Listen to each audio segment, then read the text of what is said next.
What is going on, YouTube? My name is Lasagna, and first and foremost, if you didn't know, I am a United States Marine. Don't really post too much about that, honestly. Something I'm very proud of course. Definitely the proudest accomplishment of my life so far. But today I just wanted to make a video aside from gaming. I did involve gaming, just some Battlefield 4 gameplay. But today I just want to talk about boot camp and boot camp advice for those who are thinking about enlisting in the Marine Corps or people who are about to ship. First of all, I'll share a little bit of my story. I enlisted on December 22nd of 2014. That was right in the middle of my senior year, right before Christmas. I was actually already on Christmas break when I went to MEPS. So I spent part of my Christmas break at Fort Jackson in South Carolina. So I enlisted December 22nd, and then I shipped on August 17th, late that summer after I graduated in 2015. When I enlisted, I was in the delayed entry program. And the delayed entry program is for people like me, that need to finish high school and whatnot, but want to go ahead and enlist. The delayed entry program, or the DEP, you'll hear a lot, it called a lot. It gets you ready for boot camp as good, as they can get you. Basically, it's just PT knowledge and some fun stuff, of course. But that's basically what the delayed entry program is. It's like the pre-boot camp. You're not really considered recruits yet. You're called poolees, and it's just I don't know how to describe it. Like it's a pool of people going to that have enlisted in the Marine Corps and are going to boot camp. The big part of that, like I said, is they do workouts with you, and they teach you a lot of knowledge that you need. Well, you don't need to know, but you should know before you go, because it does help a lot. Like I said, I shipped to boot camp. I got to Parris Island on August 17th. Yes, I am a Parris Island Marine. I got to boot camp on August 17th. We arrived on the Yellow Footprints at about 8:30 p.m. It was already dark outside, so we were all freaked out and didn't know where we were. But dropped us right in the middle or right to the beginning of receiving week. And that night, my life would be changed forever. Receiving week, it's the first week of the 13 weeks you spend on Parris Island. It's not really considered a training week. The first week, everything gets taken away from you. You get your phone call home. Your parents know you made it okay.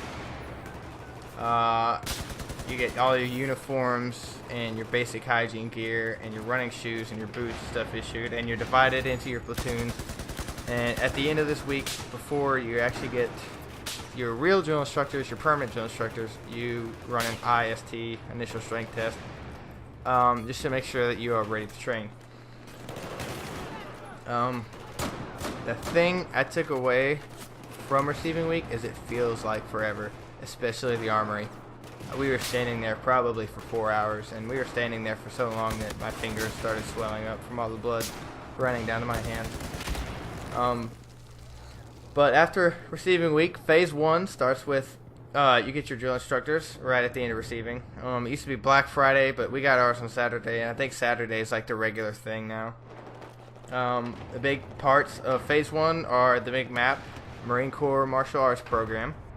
You get your tan belt in MCMAP, and then this is also the phase where you get destroyed the most. The drill instructors really like to get under your skin the most, as much as they can. This is the phase that you're really going to be broken down so you can be molded back up into a United States Marine.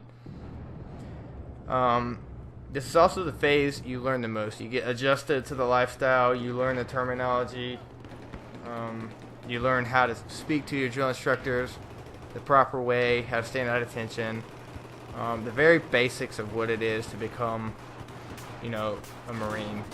This is you in your most recruit form in first phase, because you don't know anything and you're learning the most, if that makes sense.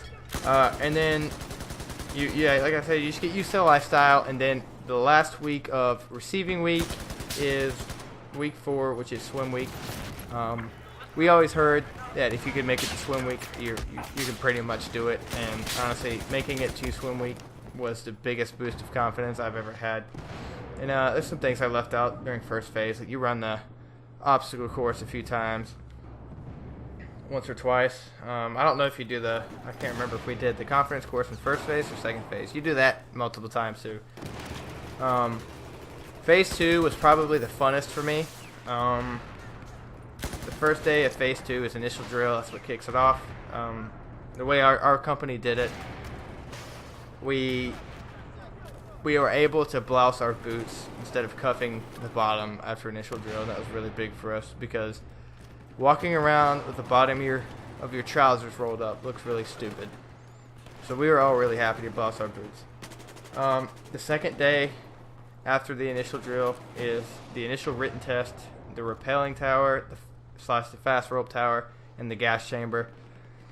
The gas chamber was my absolute worst point in boot camp. I had a terrible experience. I mean, phase 2 was my favorite part of boot camp, but the gas chamber was my least favorite part, and that's another story for another day. The second week of phase 2 is your initial PFT. That's when the IST is extended to the 3-mile run, and that's pretty much the only difference. The PFT is the physical fitness test for those who don't know, or for whoever's parents are watching. The second week is also grass week. You move to the range that entire week. Actually, those entire 2 weeks. Because the following week, the third week of phase 2 is table 1 firing. So you actually do the PFT at the range.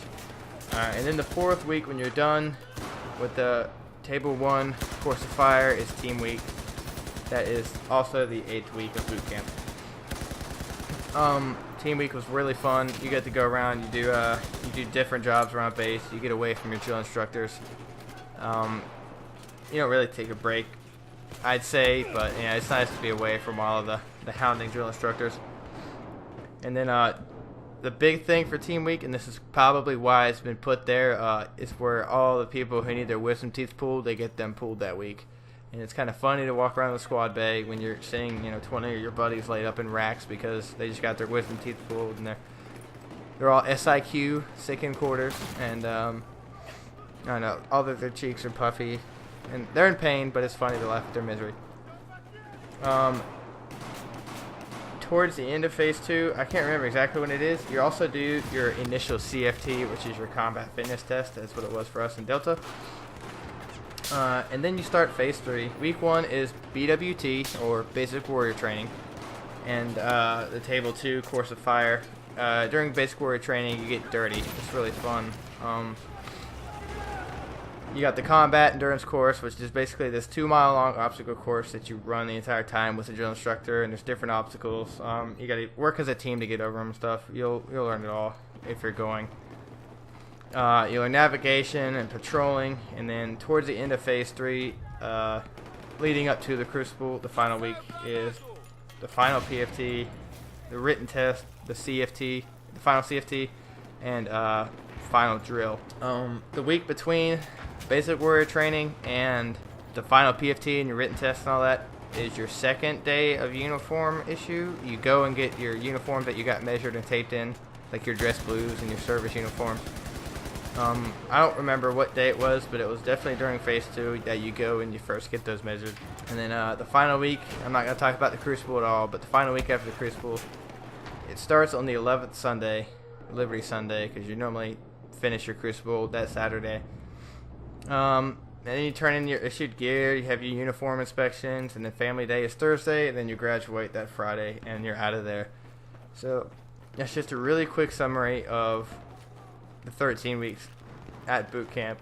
Paris Island might be a little bit different at San Diego. I'm not sure. And if you want to look at anything that has to do with the schedule, both matrices, the calendars, are online. I will post links to the San Diego and the Paris Island matrix in the link in the description below. I'll post their links. So things I wish I would have asked about. I was really worried about food. I don't know why. I was worried the food was going to be terrible. We're going to eat MREs the entire time. No, the only time you eat MREs really is during the Crucible and Basic Warrior Training.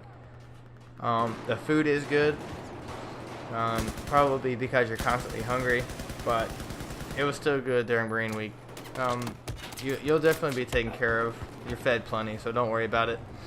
PT isn't terrible, but it does get you in shape. It's hard, but it's not impossible. We did a lot of circuit courses and a lot of running and a lot of like pull-ups. The circuit courses are like the cones set up in a big field, and you go around to like pull-up bars. You do pull-ups, and you run to the next station and do like push-ups, and then you run to the next station and do like crunches, stuff like that. Stuff you should have already been doing in the delayed entry program.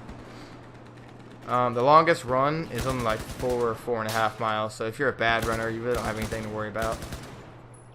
And I think the longest run. No, I'm lying. I thought the longest run was the actual moto run, but it's not. The longest run is like I think your final PT before your final PFT. Hikes. There's a 5K hike. That's your first one. That helps you build up to your 8K hike, which helps you build up to your 10K, which helps you build up to your 12K, and then you do your 15K during the Crucible. All of those events are on the training matrix calendar too. Don't stress hiking. If you're smaller, it's going to be a lot harder, but they do build you up, and each hike gets you ready for the next one. So really hike as best as you can each time to help prepare yourself for the next time, because it only gets longer.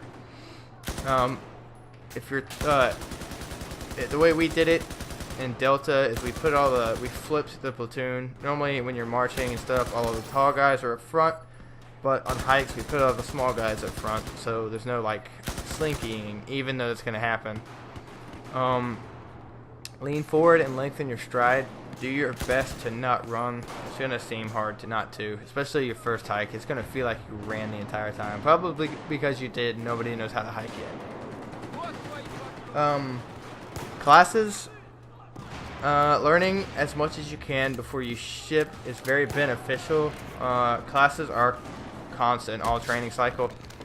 Don't stress if you don't know it, because you're going to learn it quickly either way. Because when you get to boot camp and you start learning your knowledge, they have ditties for you to scream, and you scream them so many times a day that you get sick of them. And then your platoon will start losing their volume, and then that's when things get bad for you and all the rest of your buddies. So yeah, if you don't know all 11 general orders, say you don't know the last 2, don't worry. You'll scream them enough to learn them. But if you do learn all that before you go, it's a good thing. So you won't have to spend your free time every night. You get an hour of free time every night called Senior Drill Instructor Square Away Time. If you do know your knowledge and they tell you to study during that time, if you don't know anything, you're good. If you already know it, you see what I'm saying? So that's more time for you to write letters or you'll start your laundry at least, do all that type of thing. But if you don't know it, like I said, you want to either learn it by screaming it all the time or study it during your Senior Drill Instructor Square Away Time, which is like 1 hour every night. That's what we got. Drill instructors, they are going to be savage. They're going to mess you up, but most importantly, they're there to train you. They will be hard, but they won't let any harm come to you. They're going to seem like they don't care, but they kind of have to. It's their job. So just knowing that they're there for that reason, it makes it so much easier. It's actually really strange. They'll start to grow on you. You'll find yourself growing loyal to them, and no other platoon drill instructors. It's called I think it's called Stockholm Syndrome. You start actually finding a feeling of loyalty towards your kidnapper. Alright, parents. This is also important. Don't make a name for yourself. Don't argue or question drill instructors. If they say jump, you don't ask how high. You just keep jumping until they say stop. If they tell you to run, don't ask how far. Just sprint until you're told to stop. Be confident and loud when you speak to them. Parents, don't worry about your recruits. They are being taken care of. The best thing you can do is just send them letters. That's very important. Getting a letter when you have everything else taken away from you really meant the world to me, and it really, you can see it on others' faces when they get a letter in the mail. Watching somebody not get mail is like really sad. It was really sad for me when I didn't get mail. So send as many letters as you can. Get your friends and all them to write letters. And then to those of you watching this video trying to make a decision on whether you want to enlist, definitely think you should do it. It's a very rewarding, very honorable path to take. And those who are going, The best thing you can do to prepare yourself is to work out, be in the best shape you can be before you go, and to learn all the knowledge that your recruiters give you before you leave. But hope this video is a big help to anybody wondering what it's like. This has been Poop Lasagna. Peace.